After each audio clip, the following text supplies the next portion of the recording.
Welcome in ASC starter. Dear students, कैसे हैं आप सब।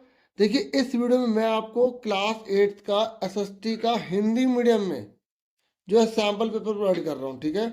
और इंग्लिश मीडियम के लिए आपको अलग से वीडियो मिलेगी। इस वीडियो में मैं आपसे एमसीक्यू पहले डिस्कस करूंगा, ये पार्ट 1 रहेगा वीडियो का, ठीक है। तो आप ध्यान से समझिएगा और इस सैम्पल पेपर को देखकर आपको प्रैक्टिस हो जाएगी और आपको आइडिया लग जाएगा कि आपका पेपर कैसा रहेगा, ठीक है। तो बिल्कुल सेम पेपर का पैटर्न यही रहने वाला है।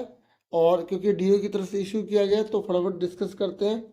और मेरी आप सबसे रिक्वेस्ट है कि आप इनके आंसर खुद भी करेंगे और मैचिंग भी करेंगे। और हो सके तो मुझे जरूर बताइएगा कि आपके 15 में से कितने मार्क्स बने, ठीक है। क्योंकि 15 क्वेश्चन आपके एमसीक्यू आने वाले हैं। तो पहला क्वेश्चन है ये रहा आपके लिए। निम्नलिखित में से कौन सा भारतीय संविधान की एक विशेषता है। देखिए, भारत का जो संविधान है ना वो लिखित होता है, इसकी बहुत सारी विशेषताएं हैं, ठीक है। तो पहली विशेषता यही है संघवाद, तानाशाही नहीं है, राजतंत्र नहीं है, राजकीय धर्म नहीं है। तो इसका आंसर क्या होगा, ए। आपको पता होना चाहिए संघवाद किसे कहते हैं। संघवाद का मतलब होता है जब किसी देश में दो या दो से अधिक स्तर पर सरकारें होती हैं। भारत के अंदर केंद्र सरकार भी है और राज्य सरकार भी है, इसलिए भारत में संघवाद है और ये भारतीय संविधान की विशेषता है, ठीक है। होप बच्चों का सही होगा। नेक्स्ट है राज्यसभा की अध्यक्षता कौन करता है। तो राज्यसभा की जो अध्यक्षता है ना वो करते हैं उपराष्ट्रपति। अगर आपसे पूछेगा ना लोकसभा का अध्यक्ष कौन होता है तो आपको पता होना चाहिए उसका अध्यक्ष होता है स्पीकर, ठीक है। फिर नेक्स्ट क्वेश्चन है भारत में 200 रुपये का नोट जारी होना चाहिए या नहीं। इस विषय पर निर्णय लेने का अधिकार किस सरकार के पास है। सरकार पूछ रहा है, ठीक है। तो सरकार पूछ रहा है तो ये दोनों तो पहले कट गए। सरकार कौन सी, केंद्र सरकार, क्योंकि सेंट्रल गवर्नमेंट ही तय करती है कौन से नोट जारी करने कौन से नहीं, और वो किसकी मदद से किए जाते हैं, आरबीआई की मदद से, ठीक है। फिर फोर्थ पर आ जाइए। अनुज को एक विशेष राज्य का होने के कारण दूसरे राज्य में कार्य करने से रोका जाता है। देख लो, ऐसा नहीं कर सकते। तो ये कौन से मौलिक अधिकार का हनन हो रहा है, और इसका नाम है स्वतंत्रता का अधिकार। हर व्यक्ति को किसी भी राज्य में जाकर कहीं पर भी किसी भी प्रकार के काम को जो देश में मान्य है करने का अधिकार है। तो इसका आंसर क्या है, सी। फिर नेक्स्ट है निम्नलिखित में से क्या न्यायपालिका का कार्य है।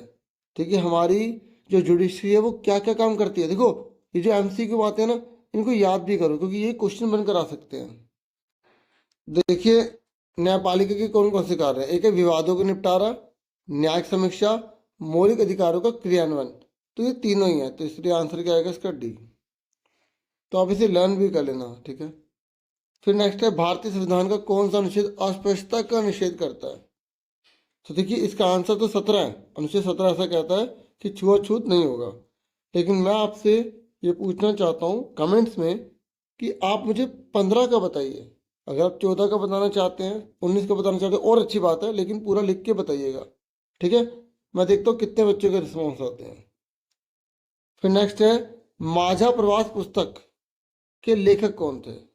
तो ये आपने बुक में पढ़ा होगा, विष्णु भट्ट गोडसे, ठीक है ना, बी आंसर है इसका।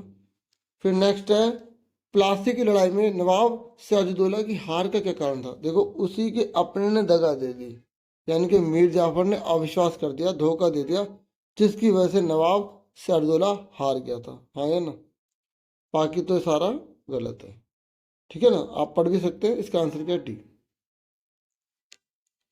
फिर नेक्स्ट है निम्नलिखित में से किनका संबंध एशियाटिक सोसाइटी ऑफ बंगाल की स्थापना से है। तो किसने स्थापना करी थी एशियाटिक सोसाइटी ऑफ बंगाल की। तो देखिए, उसमें विलियम जोन्स का भी हाथ था और नेथेनियल हॉल हेड का भी हाथ था, हेनरी थॉमस कोलब्रुक का भी हाथ था। तो विलियम एडम का नहीं था, तो इसलिए इसका आंसर क्या होगा, सी, ठीक है। उसके बाद नेक्स्ट क्वेश्चन है, ये कह रहा है लॉर्ड कर्जन ने बंगाल का विभाजन किस वर्ष किया। तो 1905 में किया था उसने। फिर नेक्स्ट है बहादुर शाह जफर ने अपने जीवन के अंतिम वर्ष किस जेल में व्यतीत किए। तो उसका नाम है रंगून की जेल। देखो, अगर आपने चैप्टर्स पढ़े हैं ना अच्छे से तो आप बहुत अच्छा स्कोर कर सकते हैं। तो मेरी यही एडवाइस है, सबसे पहले आप तीनों बुक के दो दो चैप्टर पूरे पूरे डिटेल में पढ़ लीजिए, उसके बाद अपना लेवल बढ़ाते चली जाइए, ठीक है। बंगाल में पहले इंग्लिश फैक्ट्री 1651 में डैश नदी के किनारे लगी थी। बंगाल में कौन सी नदी बहती है? हुगली, जो पश्चिम बंगाल में है। और अगर इसलिए नहीं भी बोलूँ तब भी हुगली नदी ही होगा, क्योंकि बंगाल के किनारे कौन सी नदी थी? हुगली नदी। फिर आप्रवास किसे कहते हैं? ठीक है, आप्रवास किसे कहते हैं? तो यहाँ पर आप देखोगे जब एक व्यक्ति नए देश में जाता है, ये शिशु का जन्म, मृत्यु, साक्षरता ये नहीं है, तो इसका आंसर क्या है? ए। फिर नेक्स्ट है, किस फसल को सुनहरा रेशा भी कहते हैं? तो वो है पटसन।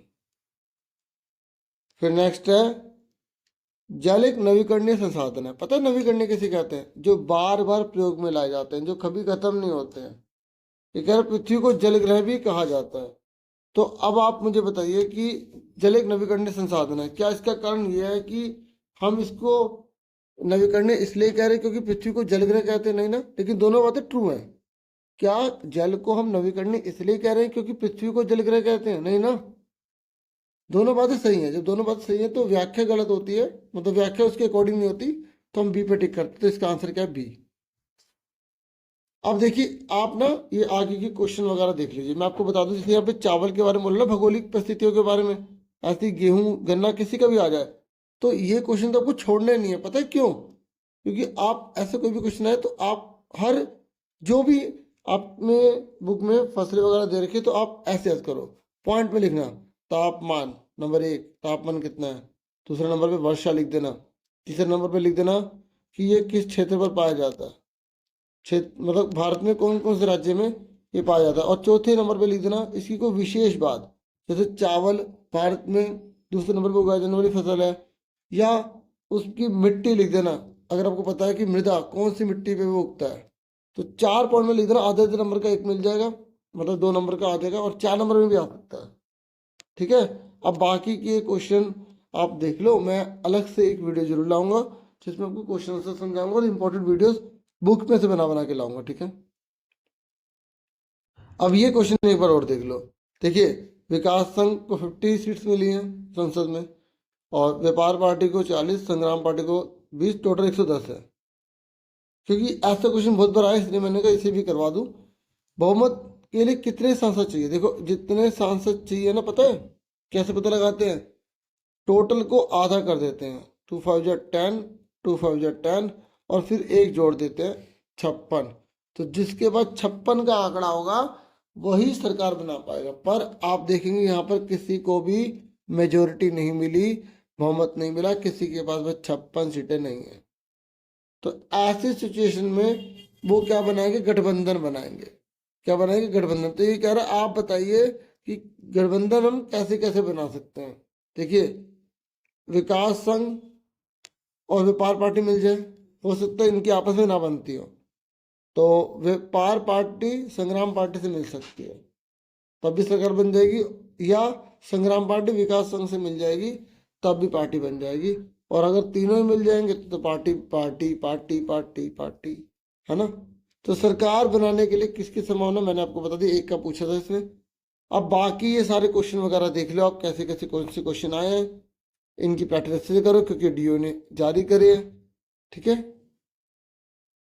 देखिए 10वें नंबर पर पैसेज भी आ रही है, पर एक बार बताऊं, पैसेज तो आएगी लेकिन ऐसा नहीं है कि ये सारे आंसर आपको पैसेज में मिल जाएंगे। आपकी अंडरस्टैंडिंग कितनी है, आपने उस चैप्टर को कितना पढ़ा, आपको बताना पड़ेगा खुद ही। ऐसा नहीं कि बिल्कुल आंसर नहीं मिलेंगे, एक दो के मिल भी जाएंगे। ऐसी ये अगली पैसेज है जियोग्राफी में से, फिर आपको पढ़ना है।